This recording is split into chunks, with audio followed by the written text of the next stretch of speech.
The bitter Montana wind carried the sound of Faith Dawson's sobs across the empty homestead. The tiny wooden cradle rocked gently beneath her trembling hands, the blankets inside cold and undisturbed where her son had once slept. 3 days had passed since they'd buried little Thomas, taken by the fever that swept through Grass Valley in the unforgiving winter of 1876. Faith had thought herself empty of tears, but they came again, hot and relentless as she clutched the wooden railing of the handmade cradle her husband had crafted with such hope. She didn't hear the approaching hoofbeats, didn't notice the tall figure that dismounted at her fence line and approached with cautious steps. It wasn't until his shadow fell across the porch that Faith looked up, hastily wiping her tears with the back of her hand. "Mrs. Dawson." The man's voice was deep but gentle, his face partially obscured by the brim of his worn Stetson. "I'm Wade Patterson. I've come about the ranch hand position." Faith stared at him blankly. The ranch hand position, of course. James had posted notices in town before the fever took him too, just 2 days after their son. The ranch was failing and she was alone, with no knowledge of how to run it by herself. She'd forgotten all about the advertisement in her grief. "I'm sorry," she said, her voice raspy from crying. "I'm not. I can't." Wade Patterson stepped onto the porch, removing his hat to reveal sun-bronzed features and kind eyes that had seen their share of hardship. His gaze moved from Faith to the empty cradle, understanding dawning on his weathered face. "I heard in town about your losses, madam." "I'm mighty sorry." He shifted awkwardly, clutching his hat in calloused hands. "If this isn't a good time, I can come back." Faith shook her head, rising slowly to her feet. "No, there won't be a better time, Mr. Patterson. The work doesn't stop for grief, does it?" She attempted a smile that never reached her eyes. "The ranch needs tending and I need the help." Wade nodded, his eyes still on the cradle. "I lost my wife and daughter to cholera 3 years back in Colorado. I know there ain't words for it." Faith's eyes met his, seeing the shadow of a similar pain there. Something about his quiet understanding broke through her isolation. "You'll feel it again someday," he said softly, nodding toward the cradle. "Not to replace what you've lost, but because life has a way of going on when we least expect it." Faith should have been offended at his presumption, this stranger speaking of her future, but instead, she felt the first tiny spark of something other than despair flicker inside her chest. Not hope exactly, but perhaps its distant cousin. "The bunkhouse is around back," she said, finding her voice. "It needs airing out. No one's been in it since my husband's brother left last spring." Wade nodded, replacing his hat. "I'll get settled and start on the north fence." "Your husband mentioned in town it needed mending before winter fully sets in." Faith watched him go, this tall, quiet man who spoke of her filling the empty cradle again. The very thought seemed impossible, almost blasphemous in her raw grief.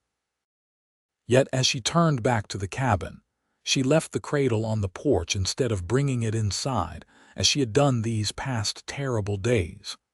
The first snow began to fall as Wade Patterson made his way to the bunkhouse, fat flakes that promised a hard winter ahead. Faith moved through the following days like a ghost, performing the necessary tasks of living without truly participating in life. She cooked meals for herself and her new ranch hand, tended to her few chickens, and tried to make sense of James's ledgers. The numbers swam before her tired eyes each night as she sat at the kitchen table by lamplight. Wade proved to be as good as his word, working from sunup to well past sundown. The north fence was repaired within days, and he moved on to reinforcing the barn and corral for the coming winter storms. He took his meals on the porch regardless of the cold, respectful of Faith's privacy and grief.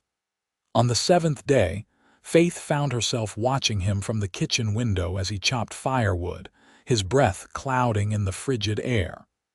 There was something comforting in his steady, reliable presence. She hadn't realized how oppressive the silence had become until there was someone else moving about the property, bringing sounds of life back to the homestead. That evening, when he came to collect his dinner, Faith spoke the first words she'd offered beyond necessity since his arrival. "You can eat inside, Mr. Patterson. There's no need to freeze on my account." Wade hesitated, then nodded, stomping his boots clean before stepping into the warm kitchen. They ate in silence, but it was a different kind of silence than before, less hollow, less painful. The following weeks brought the full force of winter down upon Grass Valley. The snow piled high around the ranch, isolating them from town and neighbors. Wade took over caring for the remaining livestock: 2 milk cows, a bull, and 4 horses. Faith found herself venturing out more, helping with the chores that required 2 pairs of hands. One evening, as a blizzard howled outside, Wade sat at her table repairing a bridle while Faith darned socks by the fire. The domesticity of the scene struck her suddenly, bringing both comfort and guilt. It had been just 6 weeks since she'd buried her family. "Tell me about Colorado," she said abruptly, needing to break the silence and her thoughts, Wade's hands stilled on the leather. "It's beautiful country." "Different from here, more mountains, less open range. And your wife, what was she like?" Faith surprised herself with the question. Wade was quiet for so long that Faith thought he wouldn't answer. When he did, his voice was soft with memory. "Sarah was strong, opinionated. Could outride most men and never let me forget it." A small smile touched his lips. "Our daughter, Emma, was just like her, 4 years old and fearless." "I'm sorry," Faith whispered. Wade nodded. "The pain doesn't go away, but it changes, becomes something you can carry." "I don't know how to carry this," Faith admitted, the confession leaving her in a rush. "I don't know how to be the woman who lost everything and still goes on." Wade set aside the bridle and met her gaze across the room. "You just do, one day at a time, until one day you realize you're still living." The blizzard lasted 3 days, forcing them into closer proximity than they'd yet experienced. By its end, Faith had learned that Wade had grown up in Texas, fought briefly for the Confederacy before deserting when he could no longer support the cause, and had wandered the Western territories ever since. He discovered that Faith had come to Montana from Pennsylvania with James 5 years earlier, full of dreams about building a cattle empire. "James always had big ideas," Faith said as they shared coffee one morning. "But the land here is harder than we expected, and the winters longer." She glanced out the window at the endless white. "He borrowed too much, tried to expand too quickly." Wade nodded. "It's a common tale out here. Men see all this open country and think the opportunities are just as vast. And now I'm left with his debts and his dreams, and I don't want either," Faith admitted. It was the first time she'd spoken the thought aloud, and it felt like a betrayal. "What did you want before all this?" Wade asked. The question caught Faith off guard. What had she wanted? She'd been so caught up in James's vision that she'd rarely considered her own. "A home," she said finally. "Children, security, simple things." "Those aren't simple at all," Wade replied. "They're the hardest things to find and keep." The winter deepened, and with it came a strange new rhythm to Faith's days. She found herself looking forward to the evenings when she and Wade would share the warmth of the cabin. Sometimes they talked, sometimes they worked in companionable silence, but always there was a growing ease between them that Faith both welcomed and feared. By February, Faith realized the gnawing emptiness inside her had shifted. Grief was still there, a constant companion, but alongside it now lived other emotions: concern about the spring planting, interest in Wade's stories of his travels, even occasional moments of quiet contentment as they sat by the fire while winter raged outside. One afternoon, as Faith hung laundry to dry indoors, Wade came in from tending the animals, snow melting from his coat and hat. "Bank's coming to foreclose," he said without preamble, holding out a letter that must have been delivered by a passing neighbor. End of April. Faith took the letter with trembling hands. She'd known this was coming. James had mortgaged everything to the Territorial Bank in Helena, and the payments had been late even before the fever took him.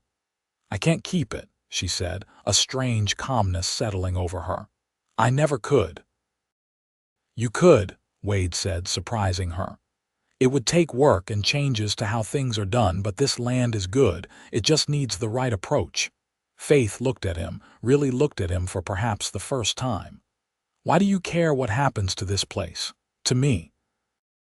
Wade removed his hat, a gesture she'd come to recognize as a sign he was about to speak his mind plainly. "Because I've been wandering since I lost my family, and for the first time in 3 years, I'm thinking about stopping." The words hung between them, heavy with meaning. Faith felt her heart quicken. "I can't offer you anything," she said softly. "I'm in debt. I'm still half in love with a dead man. I don't know if I'll ever be whole again." "I'm not asking for promises," Wade replied. "Just a chance to help you save this place. The rest will come in its own time, or it won't." Faith studied the foreclosure notice again. What would we need to do? The shift to "we" didn't escape either of them. That evening they sat at the kitchen table making plans by lamplight. Wade suggested selling the cattle that remained and focusing instead on horses, less vulnerable to the harsh Montana winters, and more suited to the rocky terrain of the ranch's western acres. "There's a growing market for good horses for the Army and for the stage lines," he explained. "And you've got natural containment with those bluffs. It would take less fencing, less manpower." Faith listened, asking questions, offering her own insights about the land she'd come to know over 5 years. For the first time, she felt like an active participant in shaping her future, not merely a passenger on James's journey. As March brought the first tentative signs of thaw, Faith and Wade rode into town together. It was Faith's first trip since the funerals, and she steeled herself against the pitying glances and whispered comments that would surely come her way. Grass Valley was little more than a wide spot in the trail: a general store, saloon, small bank, livery stable, and a dozen scattered homes. The territorial government had recently established a post office, a sign of the town's gradual growth as more settlers pushed westward. Faith felt the stares as she and Wade tied their horses outside the general store. Mrs. Timmons, the storekeeper's wife, approached immediately. "Faith Dawson, it does my heart good to see you in town," the older woman said, her kind eyes betraying her concern. "We've all been so worried." "Thank you, Mrs. Timmons. I'm managing day by day," Faith replied, the social niceties feeling strange after months of isolation.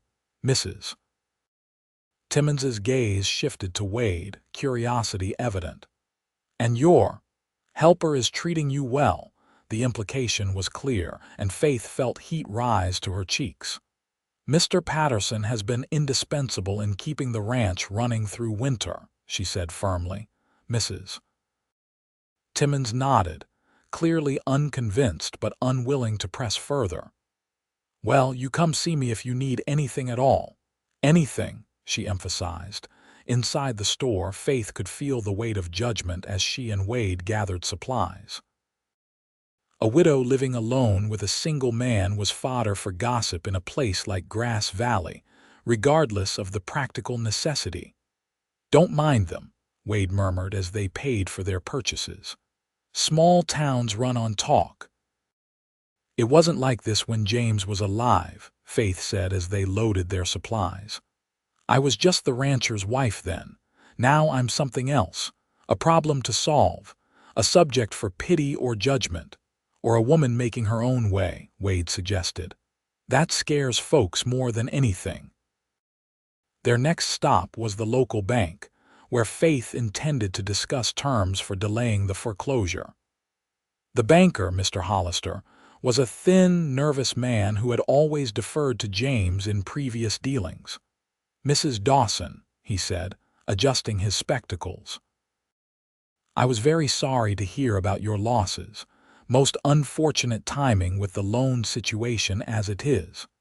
Faith squared her shoulders. "I've come to discuss the possibility of restructuring the debt, Mr. Hollister. We have a plan to transition the ranch to horse breeding, which would allow for more consistent income." Hollister's eyebrows rose at the "we," his gaze darting to Wade, who stood silently beside Faith. "I see. And who might this gentleman be?" "Wade Patterson. I'm working with Mrs. Dawson to make the ranch viable again," Wade said, his tone neutral but firm. Hollister's thin lips pressed together. "Mrs. Dawson, while I sympathize with your situation, the bank has already been quite generous in extending the terms of your late husband's loan. Without a male relative as signatory or substantial collateral, I'm afraid the law doesn't require a male signatory," Faith interrupted, surprising herself with her boldness. "The Homestead Act allows me, as James's widow, to inherit his claim. The debt is mine to resolve, and I'm proposing a solution that benefits everyone." Hollister looked taken aback. "Well, yes, technically, but I'd hate for the Territorial Banking Commission to hear that you're refusing to even consider reasonable terms from a property owner based solely on her sex," Wade added mildly. "Especially when Helena is trying so hard to attract more settlers to the territory." The implied threat hung in the air. Hollister cleared his throat. "Perhaps we could discuss a conditional extension," he conceded, "based on specific progress milestones." By the time they left the bank, Faith had secured a 6-month extension on the foreclosure, contingent on making partial payments and demonstrating progress on the transition to horse breeding.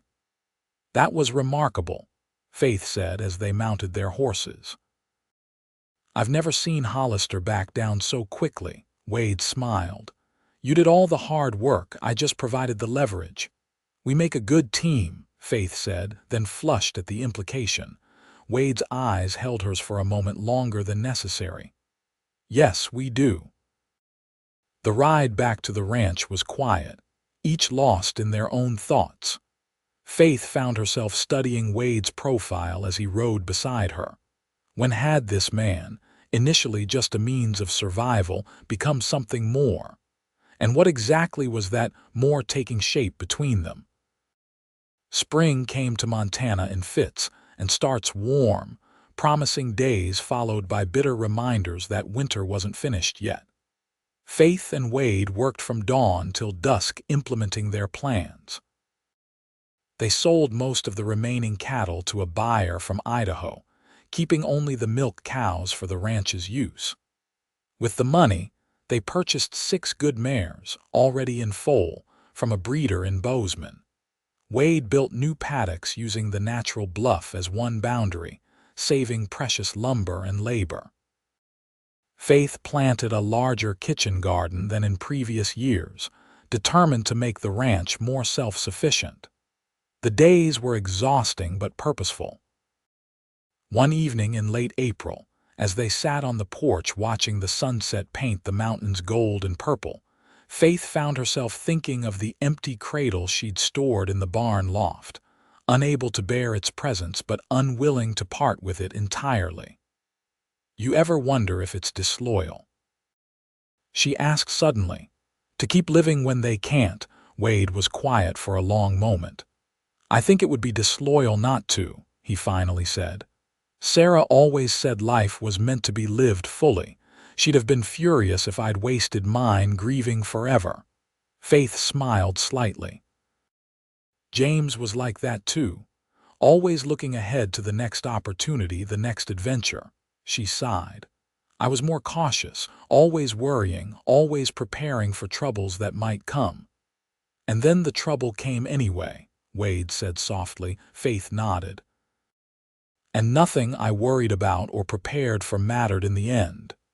Wade reached across the space between their chairs, his hand covering hers. It was the first time he'd touched her intentionally, and Faith felt the warmth of his skin like a current running through her. It mattered, he said. You survived. You're still here, still fighting. That matters. Faith turned her hand beneath his, their fingers intertwining. They sat that way as the light faded from the sky, connected yet silent, each aware of a threshold being approached.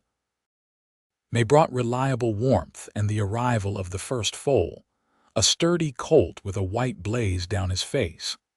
Faith found herself laughing with delight as the wobbly-legged creature nursed from his mother, Wade standing beside her with undisguised pride. He's perfect, Faith said, watching the new life before them. What should we call him? It's your ranch, Wade replied. Your call. Faith looked up at him. It doesn't feel that way anymore, it feels like ours. The words hung between them, weighted with meaning beyond a simple business arrangement. Wade's expression softened. Hope, he said finally. Let's call him Hope. The moment was interrupted by the sound of approaching riders. Faith tensed, her hand automatically going to Wade's arm. Visitors were rare, and not always welcome in the still wild territory. 3 men appeared around the bend in the road, and Faith relaxed slightly when she recognized Sheriff Taylor from town in the lead. The other 2 men were strangers, one elderly and distinguished in a city suit, the other younger but with the same aquiline features. Mrs. Dawson, Sheriff Taylor called, tipping his hat as the men dismounted. Hope, we're not intruding. These gentlemen asked me to escort them out to your property. Faith stepped forward, aware of Wade's protective presence just behind her. How can I help you? The older man stepped forward. Mrs. Dawson, my name is Harold Dennison. This is my son, Frederick. We've come from Philadelphia regarding the matter of your brother-in-law, Robert Dawson. Faith frowned. Robert left the ranch last spring. We haven't heard from him since. I'm afraid Mr. Dawson passed away 2 months ago in Philadelphia, the elder Dennison said. He was employed by our banking firm. There was an incident with missing funds, and regrettably, Mr. Dawson took his own life when the discrepancies were discovered. Faith felt shock ripple through her. Robert, dead by his own hand. The man who had laughed so easily, who had taught Thomas to fish in the creek that ran along the eastern edge of the property. I'm very sorry to hear that, she managed. But I don't understand why you've come all this way to tell me in person. Frederick Dennison cleared his throat. During our investigation, we discovered that the missing funds were transferred to the Territorial Bank in Helena, specifically to an account in the name of James Dawson. Faith felt as though the ground had shifted beneath her feet. That's impossible. James would never. We believe Robert was acting alone, the elder Dennison interjected. But the fact remains that your late husband's ranch was the beneficiary of embezzled funds. Wade stepped forward. What exactly are you implying, Mr. Dennison? Not implying, stating, Frederick said coldly. The money is ours, as is anything purchased with it, including this property. Faith's mind raced. The sudden influx of cash last spring that had allowed James to purchase more cattle and equipment. The improvements to the house. Robert's abrupt departure after what James had described as a minor disagreement. The mortgage is held by the Territorial Bank, she said slowly. Any claim you have would be against them. We've already spoken with Mr. Hollister, the elder Dennison said. As it happens, our bank is a major investor in the territorial banking system. He was most accommodating once the facts were presented. Sheriff Taylor looked uncomfortable. "They've got papers, Mrs. Dawson. Legal documents from a judge in Helena." Faith felt Wade's hand at the small of her back, steadying her. "How much?" he asked. "How much was taken?" $18,000, Frederick answered promptly, "plus interest, an impossible sum. Even if they sold everything, including the land, it wouldn't come close." "We're not unreasonable people," the elder Dennison said, his tone softening slightly. "We understand you were ignorant of your brother-in-law's actions. We're prepared to allow you 60 days to vacate the property, and you may take your personal belongings." Faith felt a cold fury replacing her shock. "This ranch was built by my husband's labor and mine. Whatever Robert did, we knew nothing about it." "Nevertheless, the property was improved with stolen funds," Frederick insisted. "The law is clear." Wade stepped fully alongside Faith now. "The law also allows for hearings and appeals. If you're forcing Mrs. Dawson off her land, you'll have to do it through proper legal channels, with evidence presented in open court." The threat of public scrutiny seemed to give the Dennisons pause. The elder man frowned. "As I said, we're not unreasonable. Perhaps there's a compromise to be found." By the time the Dennisons and Sheriff Taylor departed, Faith had negotiated a partial settlement. She would retain 40 acres of the original homestead, including the house, barn, and western bluffs, where the horse paddocks were located, in exchange for signing over the remaining 200 acres to the Dennison Bank. "It's a hard bargain, but not as bad as it could have been," Wade said as they watched the men ride away. 40 acres is enough to make a go of the horse breeding." Faith nodded, still processing the revelations about Robert and, by extension, James. Had her husband known where the money came from? Had he been complicit in his brother's crime? She would never know for certain. "We can still make it work," Wade continued. "The best grazing land is actually in that western section anyway." Faith turned to him, studying his face in the afternoon light. "Why are you still here, Wade? This isn't your fight. This isn't your burden." Wade met her gaze steadily. "Because I want to be where you are," he said simply. "The rest is just details." The plain declaration, devoid of flowery promises or dramatic pledges, struck Faith with its honesty. This man, who had arrived at her door when she was at her lowest, had slowly built not just fences and barns but a foundation for something new. Faith stepped closer, placing her palm against his chest, feeling his heart beat strong and steady beneath her hand. "I'm beginning to want that too," she admitted. "And it terrifies me." Wade covered her hand with his own. "Being afraid doesn't mean you're doing the wrong thing. Sometimes it means you're doing something that matters." Faith rose on her tiptoes and pressed her lips to his, a tentative question. Wade answered by drawing her closer, his kiss gentle but certain. When they parted, Faith felt breathless, as though she'd been running. "I don't want to replace what I've lost," she whispered. "I couldn't." "I'm not asking you to," Wade replied. "We build something new, something different. We honor what came before by living fully now." The summer of 1877 brought changes to the reduced Dawson ranch. Faith and Wade were married by a traveling preacher in a simple ceremony attended by a few neighbors and the mare's second foals.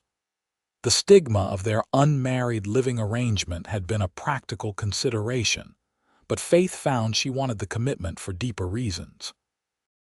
"I never expected to love again," she told Wade the night before their wedding, as they sat on the porch that had become their favorite place for important conversations. "Nor I," he admitted. "After Sarah and Emma, I thought that part of me was gone for good." "Does it make you feel disloyal?" Faith asked, voicing her own lingering concern. Wade considered the question seriously. "No," he said finally. "It makes me feel grateful. Grateful that I found them, grateful that I found you, grateful that hearts are capable of healing and growing. Their wedding night was tender, unhurried. Faith had feared she would make comparisons to James, but she found the experience too different for such thoughts. Wade's touch was his own, his way of loving unique to him. Where James had been youthful passion, Wade was patient strength. Both were love, just in different forms. The 40 acres proved sufficient for their needs. The horse breeding operation grew steadily, gaining a reputation for quality stock. Wade's experience with horses became their greatest asset, as he could identify promising bloodlines and train the yearlings to be responsive to riders. Faith found her own role expanding beyond the household. She had a natural eye for conformation and developed a system for tracking each horse's lineage and traits that impressed even experienced breeders. Together, they established a business that was modest but sustainable. In the fall, Faith made a decision. She climbed into the barn loft and uncovered the small cradle that had been hidden away for nearly a year. The sight of it no longer brought the searing pain of those first raw days of grief. Instead, there was a bittersweet ache, a remembrance of what had been lost but not a wound that tore anew. Wade found her there, the cradle in her lap, running her fingers along the smooth wood. "I think it's time to bring it back to the house," Faith said quietly. "Not because I'm forgetting Thomas, but because I'm ready to hope again." Wade sat beside her in the hay, his arm around her shoulders. "Are you sure?" Faith nodded. "Life doesn't stand still. That's what you taught me. It keeps flowing, bringing new joys and sorrows." She turned to face him. I think I might be carrying your child." Wade's expression transformed, hope and wonder breaking across his features like sunrise. "Faith, are you certain?" "Not absolutely, not yet. But I've been feeling different, and it's been 2 months since." She blushed slightly. Wade placed his hand gently on her still flat stomach. "A child," he whispered. "Our child." Faith covered his hand with hers. "I'm scared," she admitted. After losing Thomas, the thought of loving another baby that deeply, of being that vulnerable again. "I know," Wade said. "I feel it too. But we can't let fear keep us from embracing what life offers us." Together, they carried the cradle back to the house and placed it in the corner of their bedroom, not as a shrine to what was lost, but as a symbol of faith in what might come. Winter arrived early that year, with heavy snows isolating the ranch by mid-November. Faith's suspicions were confirmed as her body changed, the new life within her growing steadily through the cold months. One evening, as a blizzard howled outside, Faith sat by the fire knitting a tiny cap while Wade read aloud from one of the few books they owned. The domesticity of the scene struck her suddenly, this life they had built from the ashes of their separate tragedies. "Wade," she said, interrupting his reading, "are you happy here? With this smaller ranch with me?" Wade set the book aside, studying her face in the firelight. "Happier than I believed possible after Colorado," he said honestly. "Why do you ask?" Faith rested her hands on her growing belly. "Sometimes I wonder if you settled for less than you deserved. A grieving widow, a reduced ranch, all these complications."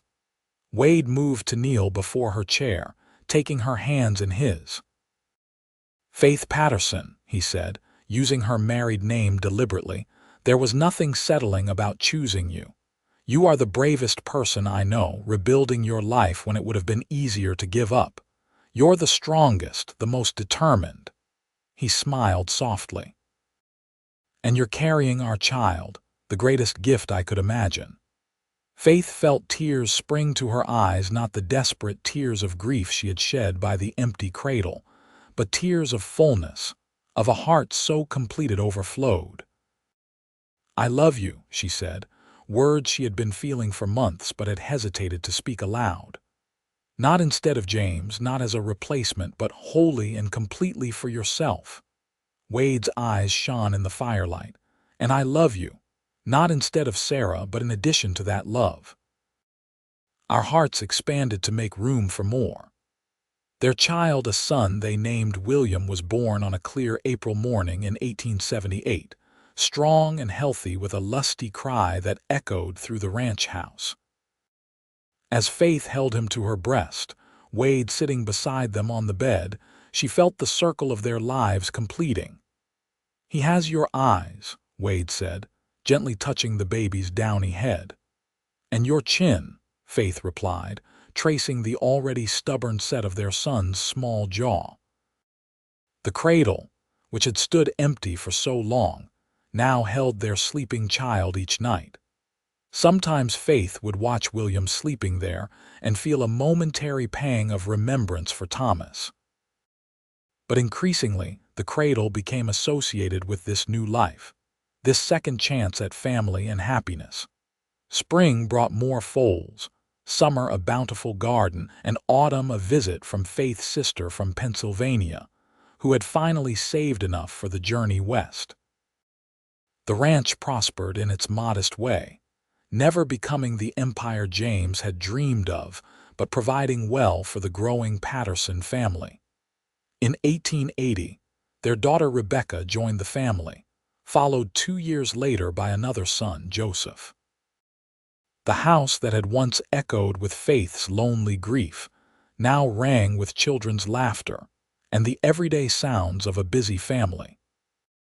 On the 5th anniversary of their marriage, Wade surprised Faith with a gift, a new cradle, larger and more ornate than the first, crafted from walnut wood he'd traded for with a carpenter in town. "The other one has served us well," he said, as Faith ran her hands over the smooth finish. "But I thought perhaps it was time for something built specifically for us, for our family." Faith understood the symbolism. The original cradle would always represent both loss and renewal. This new one was solely for their shared future. "It's beautiful," she said. "Perfect for the next little Patterson when the time comes." Wade's eyebrows rose. "Is there something you're telling me, Mrs. Patterson?" Faith laughed, enjoying his surprise. "Not yet. But Joseph is walking now, and I've been thinking our family might not be complete." Wade gathered her in his arms. "However many children fill our home, whatever the future brings, I'll be grateful for every day we build this life together." That night, as they sat on the porch watching the sunset paint the reduced but still beautiful acreage of their ranch, Faith reflected on the journey that had brought them here. From the depths of grief beside an empty cradle to this rich, full life not without its hardships and challenges, but worth every struggle. "You remember what you said to me that first day?" Faith asked, her head resting on Wade's shoulder. "When you found me crying by the cradle?" Wade nodded, his arm tightening around her. "I said you'd fill it again someday." Faith smiled. "I thought you were cruel then, or at least insensitive. I couldn't imagine ever wanting to replace what I'd lost. And now I understand you weren't talking about replacement at all. You were talking about continuation, about life's persistence, its insistence on flowing forward even when we think it should stop." From inside the house came the sound of William calling for his father to help with his bedtime story, followed by Rebecca's insistence that it was her turn to choose the tale. "We should go in," Wade said, though he made no immediate move to rise. Faith nodded but remained seated, savoring the moment. "Just another minute," she said. "I want to remember this, how it feels to be exactly where I'm supposed to be, with exactly the right person at exactly the right time." Wade kissed her temple. "We have a lifetime of such moments ahead of us." "Promise?" Faith asked, knowing full well the fragility of such pledges but wanting to hear it anyway. "With everything I am," Wade replied. Together, they rose and walked hand in hand into the warm, noisy house where their children waited, leaving the empty porch rocking chairs swaying gently in the evening breeze, a testament to the fact that sometimes the emptiest places can, in time, lead to the fullest hearts. As the years passed, the Patterson Ranch became known throughout the territory for its fine horses and warm hospitality. Faith and Wade raised their children with stories of courage and perseverance, teaching them that life's greatest tests often lead to its greatest blessings. The original Cradle remained in their home, eventually holding grandchildren and even great-grandchildren, a tangible reminder that grief may carve deep hollows into human hearts, but love has an endless capacity to fill those spaces anew, not erasing what came before but building upon it, layer by layer, creating a life rich with meaning and connection. And on quiet evenings when the work was done and the children grown, Faith and Wade would still sit together on the porch, watching the sun set over their modest but beloved ranch, grateful for the journey that had brought them together, and for every day they'd been given to fill each other's lives with purpose and joy.